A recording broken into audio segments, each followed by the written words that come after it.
it's a little bit on the edge of what we normally do because it's a more trendy product. Yeah. We launched the first version of this watch 2 years ago, I think, maybe 2.5 years ago. One of the special things about it is, of course, that it's our own moon communication. Yeah. It's relevant for divers when you go moon diving. You can see the current moon and how the moon will progress the next days. So when you plan your night dive, this is an excellent communication. The other thing is that 3-4 years ago we found this material that we call ALW. Yeah. It's an alloy. It's a mix between magnesium, zirconium and aluminium and then various other materials. And it comes from the aeronautic industry. Mm-hmm. The beautiful thing about this is that it's light when we give it a special treatment, the treatment we give it is 25 micron. If you compare it to a DLC, it's normally 5 micron.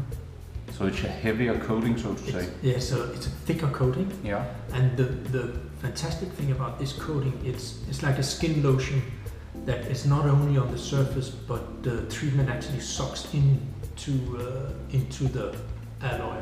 So 2/3 of the treatment goes into the alloy and becomes like one with the alloy. And this means if you hit the case or whatever, the surface won't crack. Okay. And that's quite interesting. And then when we found it, I had it on my desk for a long time, different colors, and I asked for a natural coating.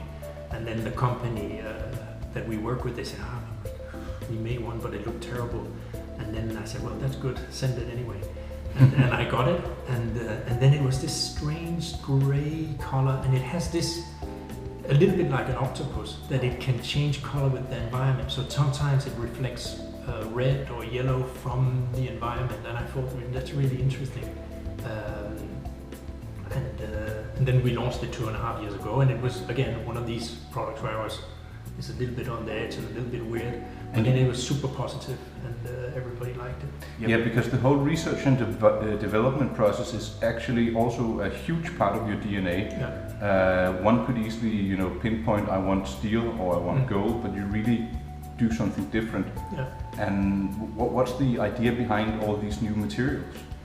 Well, I think, it actually comes from really from the interest of what's going on that front, and we're always asking around, what's new, and we look into a lot of different materials, and often it doesn't work, but sometimes with the ALW and also the 3DTP and so on, it works, and the result is striking.